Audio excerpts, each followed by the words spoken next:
नमस्कार, मी युगा थशी युगा किचनमध्ये आपले सर्वांचे स्वागत आहे। आज मी तुम्हाला एक वेगळी रेसिपी दाखवणार, ती म्हणजे स्मूदींचे प्रकार। काय असतं, आपण नाश्त्याला पोहे, उपमा, उत्तप्पा वगैरे डेलीच करतो, पण आता गरमीच्या सीझनमध्ये थंड काहीतरी प्यावंसं वाटतं आणि असंच आपल्याला स्मूदीद्वारे पण ब्रेकफास्ट करता येतो। तर मी आज तुम्हाला स्मूदींचे प्रकार दाखवणार। चला तर मग पाहूया साहित्याने। पहिला प्रकार बघणार आहे बेरी स्मूदी। ही घेतली स्ट्रॉबेरी, ब्लूबेरी, ओट्स। हे मी आल्मंड मिल्क, हे मिळतं आपल्याला आल्मंड मिल्क, किंवा घरी पण दूध आल्मंड भिजवून त्याचं मिल्क तयार करता येतं, किंवा रेडीमेड मिळतं। आणि हे थोडे आल्मंड। आता आपल्याला काय करायचं आहे, ज्युसरच्या भांड्यात हे सगळं घ्यायचं आहे एकत्रित। पहिले स्ट्रॉबेरी, मग ब्लूबेरी, मग ओट्स, हे पण हेल्दी आहेत, आणि यातले थोडेसे आल्मंड, 2-4 आल्मंड, आणि हे 1 कप आल्मंड मिल्क। आणि आता हे सगळं आपल्याला मिक्सरला वाटून घ्यायचं। हे बघा, आपला ज्यूस स्मूदी तयार झाली। तुम्हाला जर वाटलं गाळायची तर गाळून पिऊ शकता, नाहीतर खऱ्या अर्थाने स्मूदी ही अशी थिकच असते, अशीच प्यायची।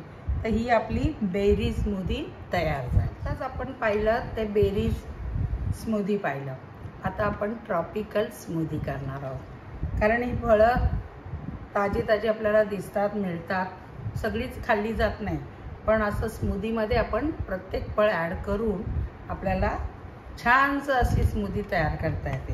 ह्यासाठी मी काय घेतलं आहे, ऑरेंज घेतलं आहे, कारण ह्याला ऑरेंज सर्वात जास्त लागतं, म्हणून मी जास्त ऑरेंज घेतले।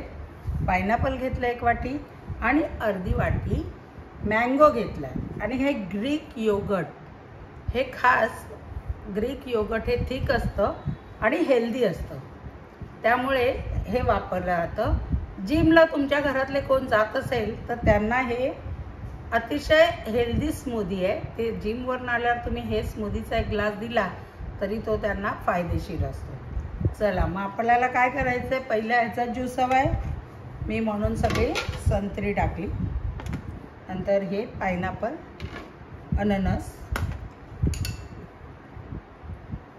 मँगो,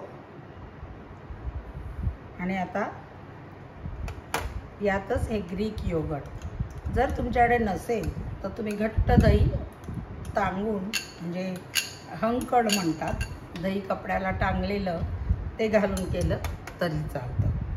तर आता हे फिरवून घेऊया मिक्सर। आता ही ट्रॉपिकल स्मूदी तयार झाली।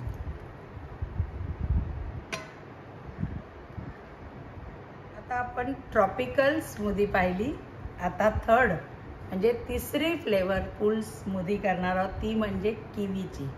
ट्रॉपिकल फळं आपल्याकडे भरपूर मिळतात आजकाल, आणि किवी हे फळ पण उत्तम असतं, पण नुसतं आपण खाल्लं जात नाही, आणि त्यालाच पायनॅपलचा टच थोडंसं टाकलं की त्या स्मूदीला एक वेगळाच फ्लेवर येतो। आणि आता आपण काय घालणार आहेत, तर किवी घेतलेली आहे मी, पायनॅपलचे काही तुकडे घेतले, परत ग्रीक योगर्ट आणि आल्मंड मिल्क। आणि कुठल्याही स्मूदीत आपण खरं म्हणजे हे जे असतं ते ओरिजिनल करतो, त्यात साखर घालायची नसते हेल्दी होण्यासाठी, पण तुमच्या घरी लहान मुलांना जर ते एखादं फळ आंबट वाटलं, नाही खाल्लं, तर तुम्ही थोडी साखर घालू शकता। आता आपण हे करूया, तर किवी टाकणार आहे पहिली,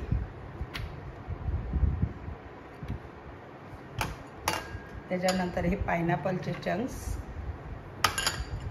नंतर एक ग्रीक योगर्ट,